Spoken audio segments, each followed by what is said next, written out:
স্যান্ডগ্রাউস পাখির নাম শুনেছেন কখনো? এরা মূলত আফ্রিকার সাহারা মরুভূমি এবং কালাহারি মরুভূমি এই অঞ্চলগুলোতে এদের বসবাস। কিন্তু প্রশ্ন হচ্ছে, হঠাৎ করে আমরা স্যান্ডগ্রাউস পাখি সম্পর্কে কেন আলোচনা করতে বসলাম? স্যান্ডগ্রাউস পাখি সম্পর্কে আপনার যদি কোনো ধারণা থাকে, তাহলে সেখান থেকে সন্তানের জন্য পিতামাতার যে কী ধরনের স্যাক্রিফাইস থাকতে পারে, তার কিছুটা ধারণা এই পাখির জীবন সম্পর্কে জানলে আমরা বুঝতে পারি। আসুন আমরা স্যান্ডগ্রাউস পাখির জীবন সম্পর্কে একটু জানার চেষ্টা করি।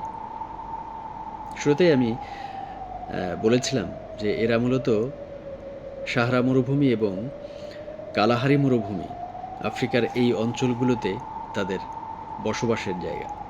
তো স্যান্ডগ্রাউস পাখি এই মরুভূমির ভিতরে, যেখানে মাসের পর মাস কোনো বৃষ্টি নেই, চারিদিকে রুক্ষ পরিবেশ, কোথাও কোনো পানির সন্ধান নেই, এই জায়গাতেই এরা বসবাস করে। তো যখন মা স্যান্ডগ্রাউস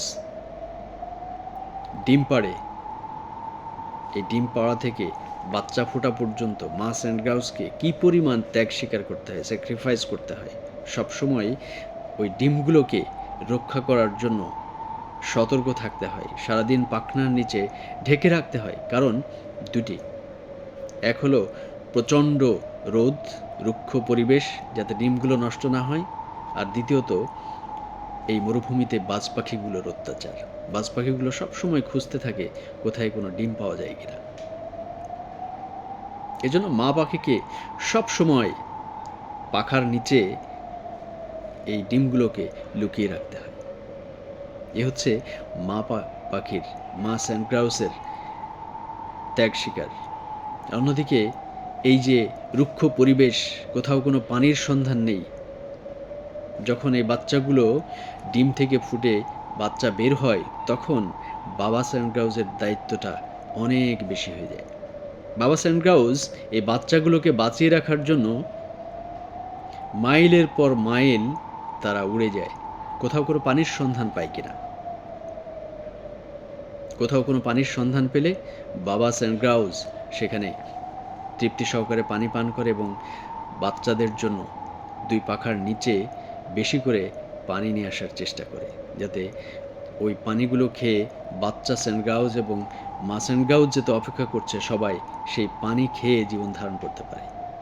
এভাবে কমপক্ষে 2 মাস বাবা স্যান্ডগ্রাউসকে প্রতিদিন কষ্ট করতে হয়। এই জার্নিটা কিন্তু খুব কম নয়। এই যে স্যাক্রিফাইস, এটা কিন্তু খুব সহজ কিছু নয়। কারণ বাবা স্যান্ডগ্রাউস যখন সন্তানদের জন্য পানি নিয়ে আসতে যায়, তখন এই পথটা কিন্তু তাদের খুব সহজ না। পথে পথে এই যে শিকারী বাজ পাখি, তাদের আক্রমণের শিকার হতে হয় এবং প্রতিদিন অসংখ্য বাবা স্যান্ডগ্রাউসকে ওই বাজ পাখিদের কাছে জীবন দিতে হয়। তারা ঠুকরে ঠুকরে এই বাবা স্যান্ডগ্রাউসগুলোকে হত্যা করে তাদের রক্ত মাংস খায়।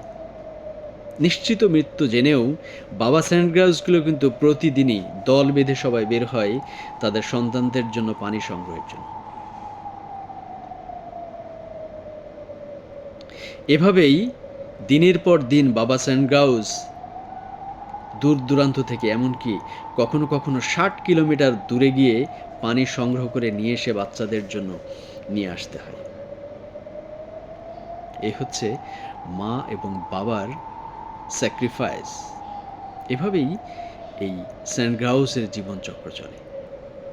বাবা মায়ের সন্তানের জন্য কি স্যাক্রিফাইস, কি ত্যাগ স্বীকার থাকে, সামান্য এই পাখি থেকে আমরা অনেকটাই ধারণা পেতে পারি। কখন এরকম মা আমরা দেখি না কোনো খাবার সন্তানের জন্য না রেখে মা আগে খেয়ে নেয়, বরং মা না খেয়ে সন্তানদেরকে খাওয়ায়। বাবারা অক্লান্ত পরিশ্রম করে শুধু সন্তানদের জন্য, তাদের ভবিষ্যতের জন্য, তাদের বেড়ে ওঠার জন্য।